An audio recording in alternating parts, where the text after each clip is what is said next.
Então, vamos lá. Nós vamos começar hoje uma meditação, um estudo.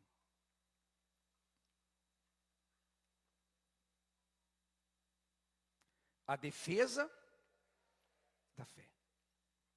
Hoje nós vamos começar a defesa da fé. Ora, então a fé precisa ser defendida.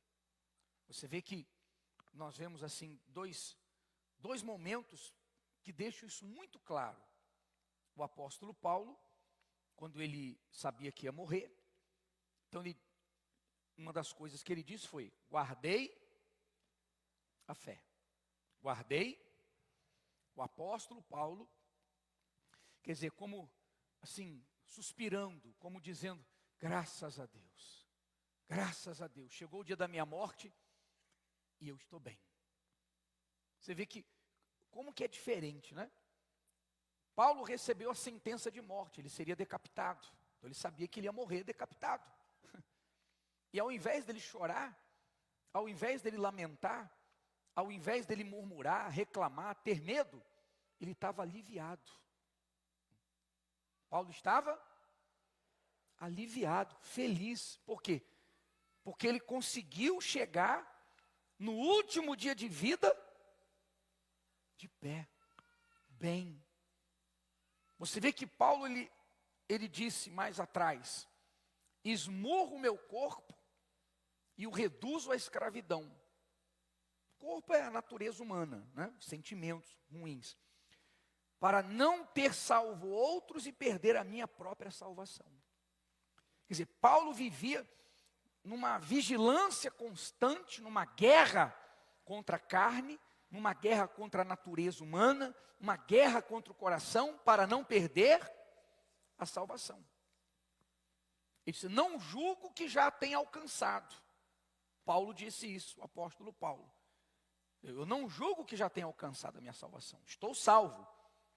É aquilo que o bispo fala, né? Fui salvo, estou salvo. Serei salvo amanhã, se permanecer na fé, no mesmo espírito, na vigilância, na fidelidade, na aliança com Deus. Paulo tinha esse espírito. Então o grande apóstolo Paulo, ele fazia um esforço muito grande, quer dizer, tinha uma vigilância muito grande, mantinha-se em guerra constante para não perder a salvação. Quer dizer que a salvação pode ser perdida, né? E um dos leites falsificados que Pedro falou, que devemos desejar o leite racional e não o leite falsificado. Um dos leites falsificados é a graça, né? A graça. Porque o diabo pegou a graça e distorceu ela. Como se a graça fosse, uma vez salvo, salvo para sempre. Se eu vou pecar, se eu vou cair, isso aí não vai fazer nenhuma diferença porque eu estou salvo. Então é o leite falsificado, que a gente vai falar daqui a pouco. Mas então, Paulo deixou claro que não existe isso. Se Paulo, que foi chamado pelo próprio Senhor Jesus em pessoa, Jesus apareceu para Paulo, chamou ele, Paulo foi arrebatado até o terceiro céu, e ele entendia que ele corria o risco de perder a salvação. Imagina a gente, imagine nós. Mas a teoria da graça, a teologia da graça, não, fica tranquilo, Deus é amor. Então pensa bem nisso, gente. A salvação é a coisa mais difícil que existe. Porque salvação significa você morrer com a condição de você morar a eternidade na Nova Jerusalém. Morar com Deus. Num lugar onde não haverá injustiça, não haverá dor, não haverá demônio, perturbação, nenhum tipo de sofrimento, nada. Quer dizer, é o melhor lugar que existe do universo. Não existe outro lugar como esse. Eternamente, sem dor, sem sofrimento, só a presença de Deus. Então, é algo muito, não tem como a gente comparar com nada da terra e nada desse mundo. Então o preço é alto. Porque para viver nesse lugar, a pessoa tem que estar enquadrada no padrão desse lugar. Compreende? Sim ou não? Você tem que alcançar o padrão da Nova Jerusalém para você viver nela. Você tem que alcançar o padrão. Qual é o padrão? É o caráter de Deus. O caráter de Deus, a mente de Cristo. Então, se eu não tenho a mente de Cristo, se eu não tenho o caráter de Deus, eu não tenho o padrão para viver na Nova Jerusalém. Está compreendendo? Pensa nisso. Porque o diabo não quer que a gente pense nisso. Ele quer que a gente jogue para lá, para depois. Não, está longe, a morte vai demorar, dá tempo, está cedo, depois eu vejo, Deus é bom, Deus é amor. O diabo quer que a gente jogue para depois. Porque quando chega a hora, a gente não está pronto. Quando chega a hora, não está preparado. Quando chega a hora, não tem o selo do Espírito Santo. Chega a hora, não está no padrão da Nova Jerusalém. Não vai entrar. E não vai ter misericórdia. Depois da morte, não tem misericórdia. Então você tem coisas para resolver. Você tem problemas para resolver. Você vai resolver. Deus quer que você resolva. A fé é para isso. Mas você não pode viver focado em resolver esses problemas ou alcançar os sonhos da terra. Porque quando chegar a sua hora final, você pode ter resolvido todos os problemas e realizado todos os sonhos. Você vai ser o mais infeliz do inferno. O mais infeliz. Porque você teve tudo nas mãos. Você teve a chance de ter a alma salva e você não cuidou da sua alma. Você cuidou só das coisas da terra. Imagina a decepção, a frustração, o arrependimento. Arrependimento, remorso, tudo junto. Então o diabo quer que a gente vá jogando para depois, mais tarde, mais tarde, mais tarde. Está sendo claro? A salvação pode ser perdida. E tem gente que nem alcançou a salvação. Se Paulo, que de fato foi selado pelo Espírito Santo e alcançou a salvação, lutava para não perder, imagina quem nem a salvação alcançou. Nem a salvação ainda alcançou. Pode ter alcançado bênçãos, mas não alcançou a salvação da alma. Então veja em que nível você está, em que condição você está dentro da igreja. Para você não chorar, sofrer, quando não tiver mais jeito, quando não der para resolver mais nada. Então Paulo disse, num alívio, hoje é o dia da minha morte, graças a Deus eu consegui permanecer de pé. Ele estava feliz, porque ele ia morrer salvo. E o que é morrer salvo? Morrer salvo é aquilo que Jesus falou. Aquele que crê em mim, ainda que morra, viverá. Então Paulo sabia, minha cabeça vai cair para um lado, o corpo para o outro, e a minha alma hoje vai para Deus. Hoje. Ele sabia que não ia morrer coisa nenhuma. O corpo dele ia morrer, ele não. Por isso ele estava feliz. Paulo estava feliz, era o dia que ele ia se encontrar com Jesus. Era o dia que a alma dele não ia correr mais nenhum risco. A partir daquele dia que a cabeça rolasse para um lado, o corpo para o outro, e a alma dele fosse levada, acabou. Nunca mais ele ia correr risco de perder a sua salvação. Nunca mais. Acabou, concluiu. Então ele, sabendo que ia ser decapitado, ainda morre feliz, ainda dando mais orientações, ainda dando mais exemplo. E dizendo coisas que temos que fazer, completar a carreira, chegar até o fim. Nós falamos domingo, né? Os que confiam no Senhor são como um monte de Sião, que não se abalam e permanecem para sempre. Completar a carreira, chegar até o final. Não adianta viver na fé 10 anos, 15, 20, 30, não, tem que ser até o fim. Completar a carreira, chegar no dia da morte, ou no dia da volta de Jesus, salvo. Completou a carreira. Combateu o bom combate. Então, enquanto nessa terra, nós estaremos em combate. Em combate. Se você não lutar, o problema é seu. Se eu não lutar, o problema é meu. Porque o diabo está lutando. A guerra existe. Se eu não quiser guerrear, problema meu. Porque a guerra está aí. Então eu é que vou perder. Então tem que haver combate. Tem que completar a carreira. Tem que guardar a fé. Por isso nós vamos fazer o estudo da defesa da fé. Como eu posso guardar a minha fé? Como eu posso defender a minha fé? E por outro lado nós vemos Abraão, que disse, não enfraquecendo na fé. Lembra que nós vimos? Até no domingo. Abraão não enfraqueceu na fé. Então a fé pode enfraquecer. Então se você não defender a sua fé, se eu não defender a minha fé vai enfraquecer. E se a minha fé enfraquecer, eu vou desmoronar. Se a minha fé enfraquecer, eu vou cair. O demônio, desculpa, mais vagabundo que tiver, vai conseguir me destruir. Você está compreendendo? Ah, mas é bispo, não importa se é bispo, 40 anos, não interessa. Se a minha fé enfraquecer, eu serei destruído. Ponto final. Então, eu tenho que guardar a minha fé.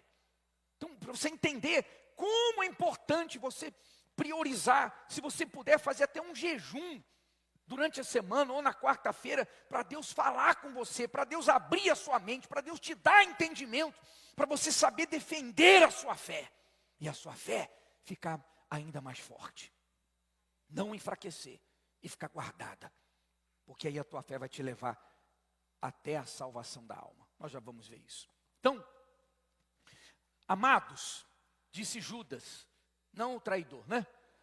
Procurando eu escrever-vos com toda a diligência acerca do quê?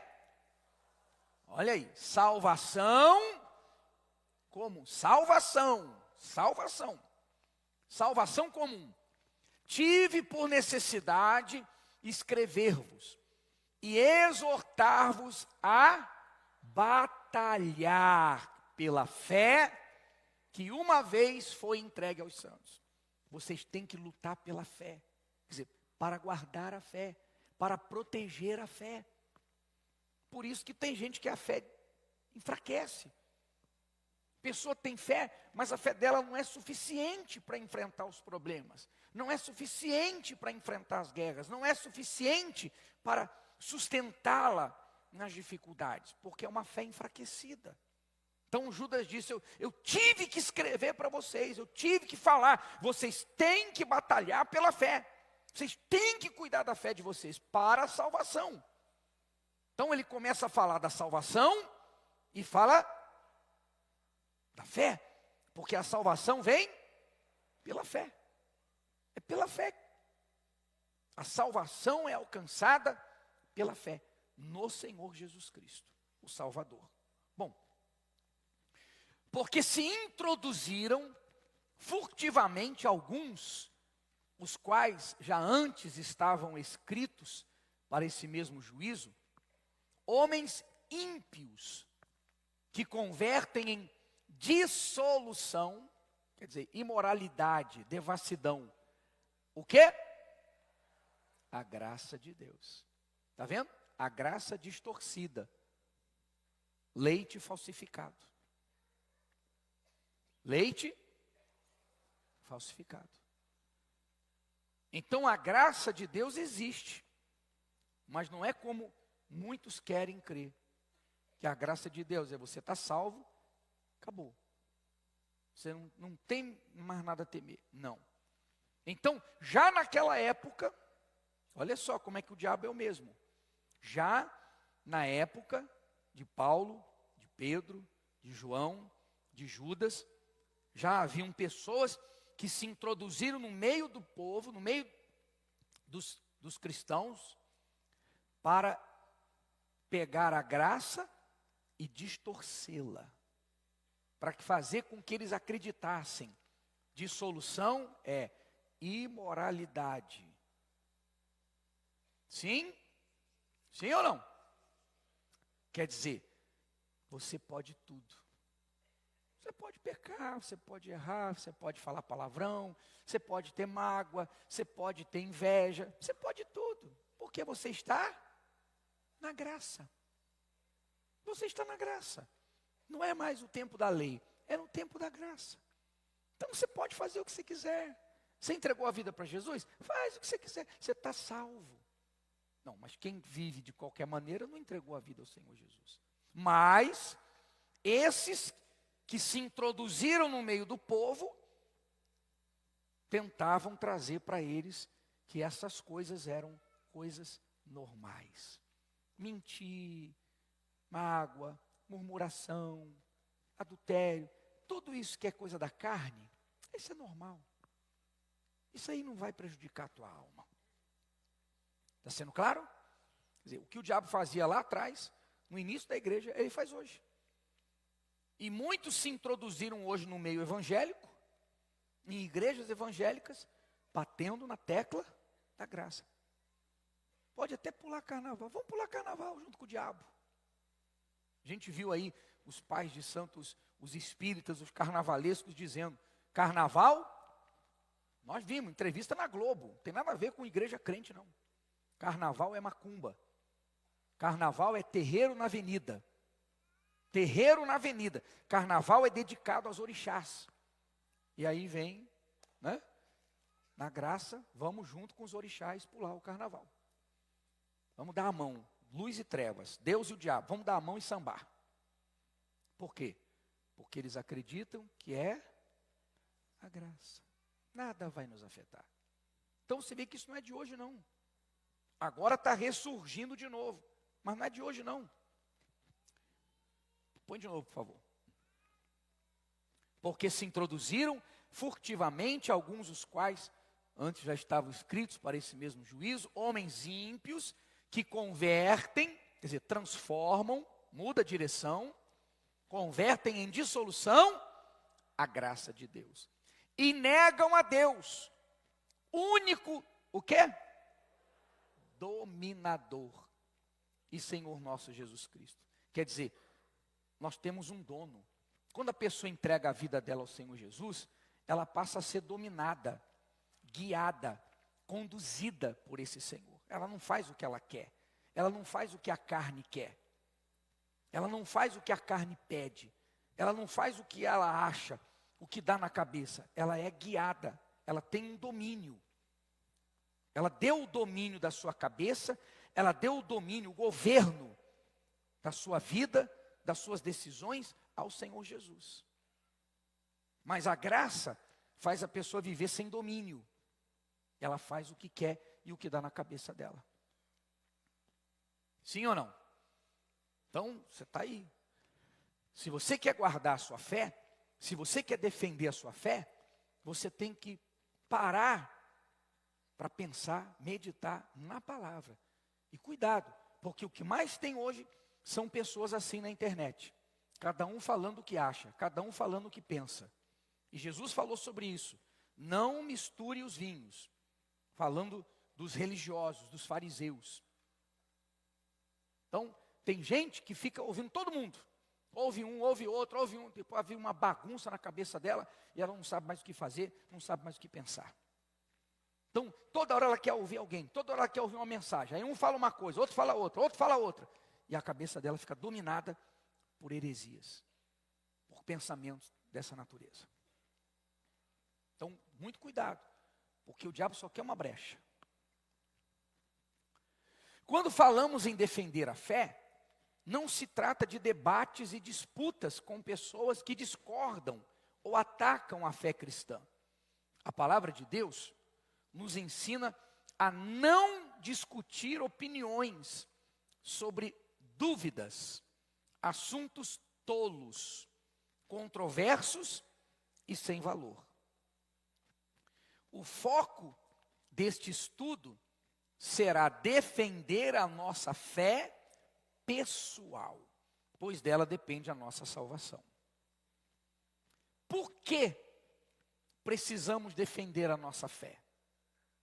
Porque sem fé... Então, olha por quê. A importância desse estudo estamos começando hoje. Porque sem fé é impossível agradar a Deus. Porque a salvação é pela fé. O justo vive pela sua fé. Porque o diabo trabalha incansavelmente para roubá-la. Veja que na passagem acima, o discípulo Judas, o meio-irmão do Senhor Jesus, pontuou meio-irmão, porque o pai de Jesus quem é? É o próprio Deus. Então, deu para entender, né? Pontuou que apesar de querer escrever sobre a salvação para os perdidos, teve por necessidade escrever aos que já eram salvos, para que não perdessem a fé. Já naquela época, os discípulos batalhavam para que as pessoas não fossem enganadas, iludidas e desviadas da verdadeira fé, por mensageiros de Satanás. Essa batalha só vem se acentuando ao longo dos séculos e continuará até a vinda do Senhor Jesus. No final dos tempos, será tão difícil manter a fé que se o Pai não abreviasse aqueles dias, ninguém se salvaria, como nós vamos ler agora. Você vê outro, nós vamos, durante essas quartas, nós vamos ver alguns leites falsificados. Leite falsificado, né? Por exemplo, como está falando do combate da fé. Mais um leite falsificado. Que o diabo pegou aquele versículo que Deus não habita em templos feitos por mãos humanas. Está vendo? Deus não habita dentro de uma igreja. Então, a gente não precisa ir na igreja. Não é o que muitos têm batido hoje? Não, igreja na minha casa. Não preciso de ir à igreja. Deus não habita dentro da igreja. Quer dizer, o diabo pega uma verdade e distorce ela. Ela deixa de ser verdade. Tem gosto de leite. Tem cheiro de leite. Mas não é mais leite. É leite falsificado. Nós vamos chegar lá ainda. Mas está dando para entender, não está? Porque Deus falou que não habita dentro do templo no sentido de dizer o seguinte: eu não estou preso dentro de paredes. Eu não estou preso. Onde quer que você me invoque, onde quer que você chame, onde quer que você clame, precise, eu estarei ali. E mais ainda, eu quero estar dentro de você, através do Espírito Santo. Mas eles pegaram que Deus não habita em templos feitos por mãos humanas, para dizer que então a igreja é coisa dos homens. A igreja é coisa dos homens. Eu ouvi uma senhora evangélica outro dia, nem sei o teor da conversa, mas deve ser por aí. E ela dizendo: me mostra na Bíblia aonde Jesus fala de igreja. Não tem, Jesus não criou igreja. Me mostra. É só abrir lá em Apocalipse. Jesus enviou a carta aonde? As 7 igrejas do Apocalipse. Igrejas constituídas. Jesus não veio criar religião, mas o santuário, o altar, sempre houve altar. E a igreja é um lugar onde há o altar, onde nós temos que aprender a chegar a Ele. Aprender, nós usamos a igreja para aprendermos a chegar a Deus e termos comunhão com Ele. Tem gente que infelizmente tem comunhão só com a igreja, tem religião. Está dando para entender? Então você vê, distorcido. Jesus enviou a carta às igrejas do Apocalipse. Quando Jesus chegou no templo de Salomão e viu lá os cambistas, porque as pessoas sabiam que o povo vinha para sacrificar, então o que eles faziam? Então eles vendiam os animais, que o povo precisava dos animais para sacrificar. Vinham de longe, as pessoas vinham de outros, como aqui, de outros estados, de outras cidades. Então eles chegavam lá e eles vendiam os animais por um preço exorbitante, exploradores. Bom, já que as pessoas vão ter que vir aqui, muitos vêm de outras cidades, como é que eles vão trazer um animal de outra cidade, de outro estado? Então vamos vender e vamos ganhar dinheiro em cima disso. O que Jesus fez? Jesus expulsou os cambistas e disse: o zelo... Ele falou do zelo por onde? A casa do meu Pai. Quer dizer que Jesus considerou o templo feito pelas mãos humanas, respeitou o templo, limpou o templo e constantemente ele ia ao templo para ensinar. Amém? Dá para entender? Então, construído por mãos humanas, para servir de um ponto de contato com Deus, levar as pessoas a Deus. Então, se Jesus considerou o templo feito pelas mãos humanas santo, santíssimo, sagrado, falou do zelo que tinha pela casa do meu pai. Ele chamou o templo feito por mãos humanas de casa do meu pai. Você está entendendo o que é o leite falsificado?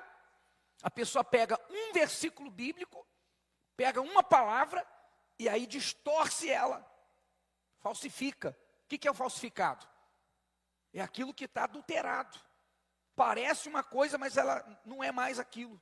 Então parece a palavra de Deus, parece a vontade de Deus, mas não tem mais nada a ver com Deus, porque foi distorcido, foi adulterado.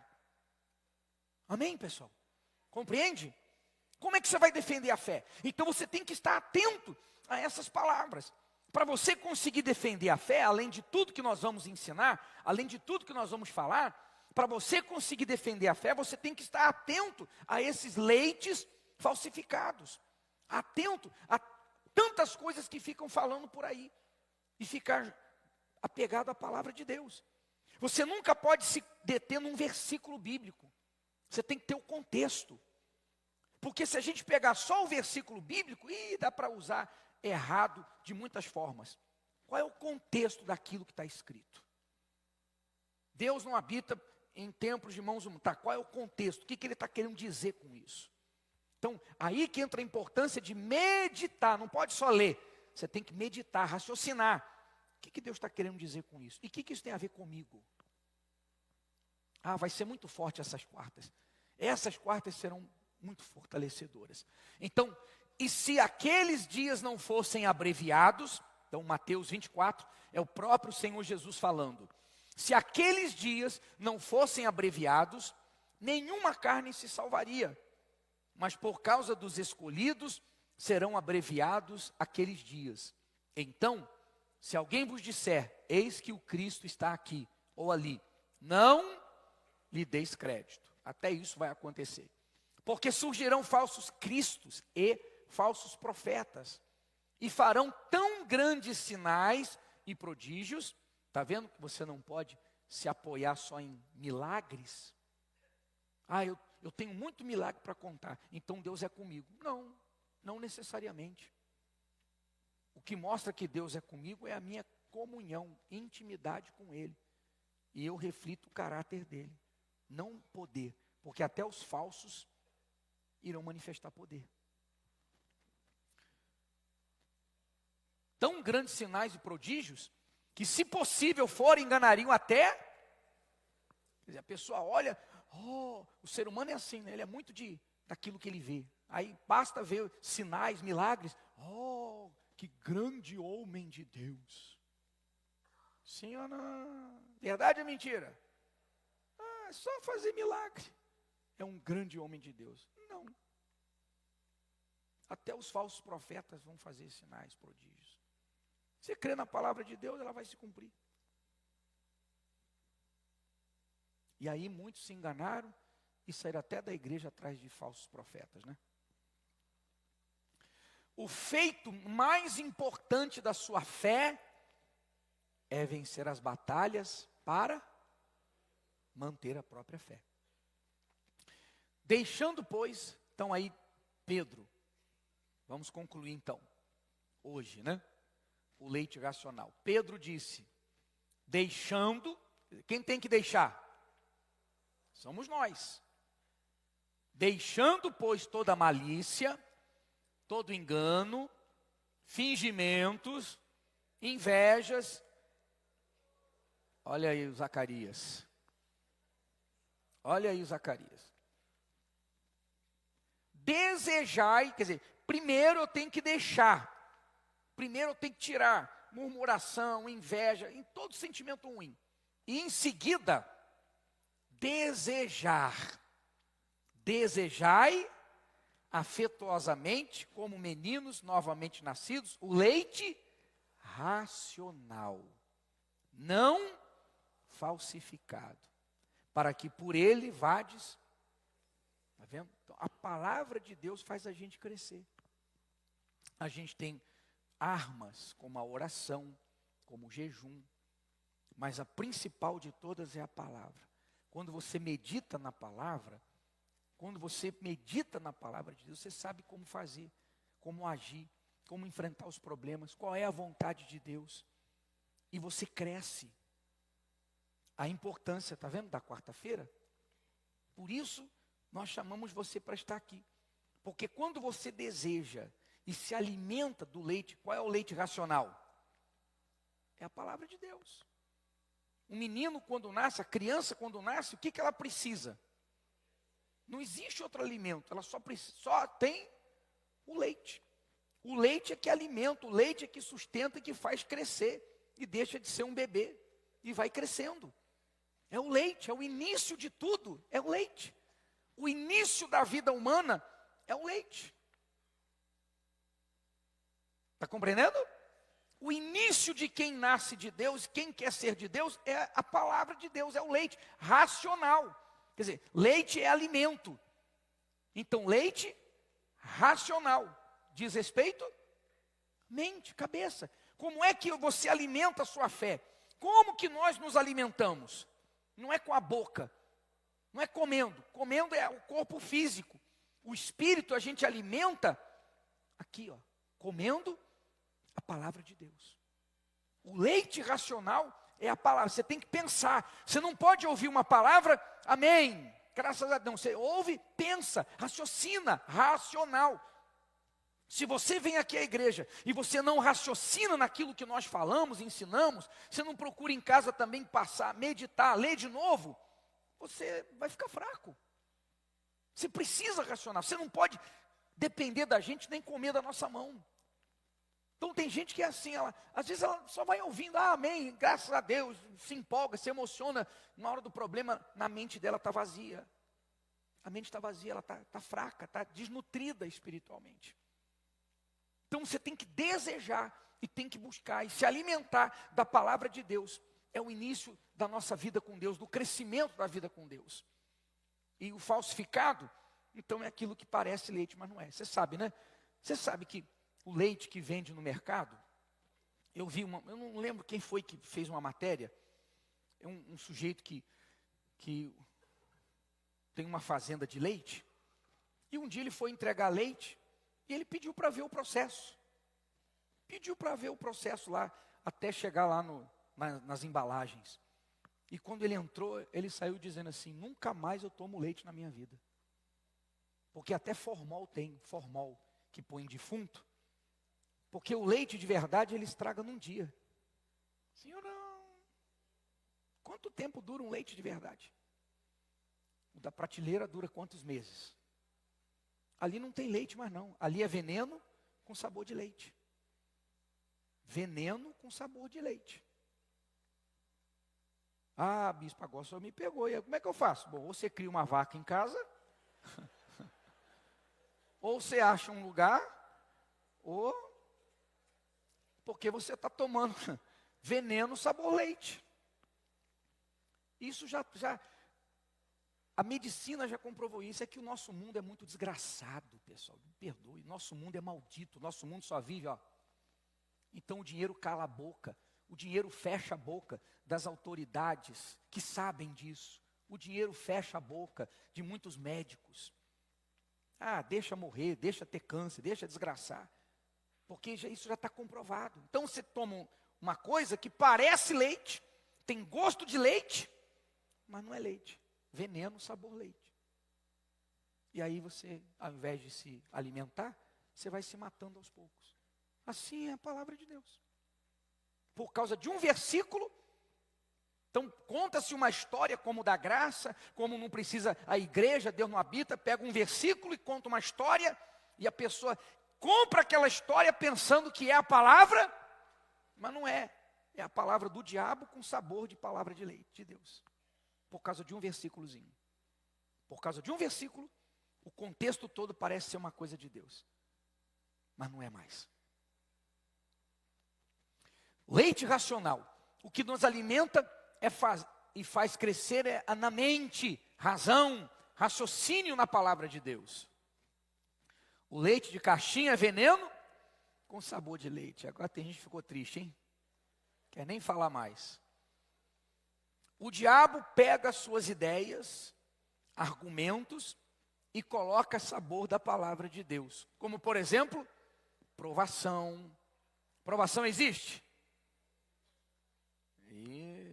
Sim ou não?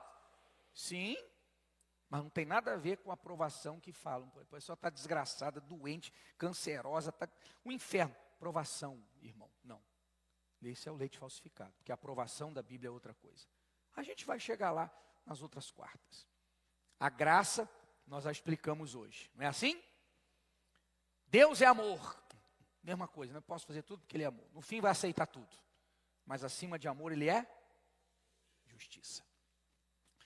Por essa razão, Paulo também falando, por esta razão nós também, desde o dia em que o ouvimos, não cessamos de orar por vós e de pedir que sejais cheios do conhecimento da sua vontade, em toda a sabedoria e inteligência espiritual. Sabedoria e inteligência na palavra de Deus, não a humana.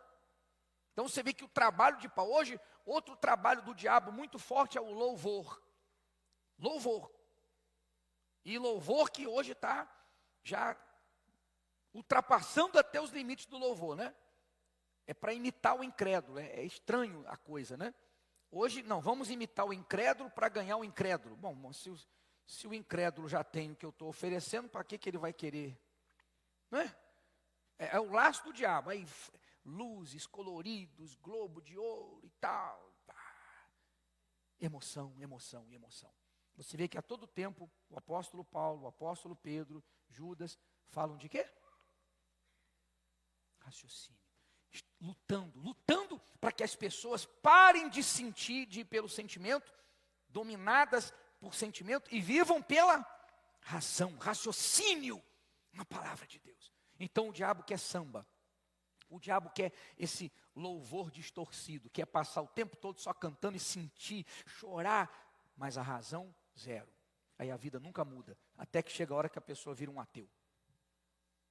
Porque só pancada, só desgraça, só sofrimento, e uma hora não aguenta mais. Vai.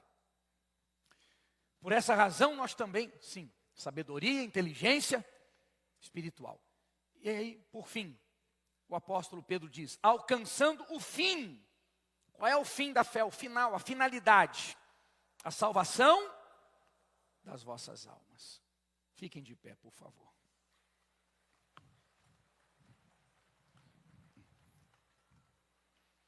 Então a fé nos é dada e temos que defendê-la, guardá-la, batalhar por ela para alcançar e para manter a salvação da nossa alma. É muito mais do que bênçãos. As bênçãos são muito pouco, muito pequeno. E olha, gente, você tem que estar pronto. Nós temos que estar prontos. Eu não sei quando vai ser.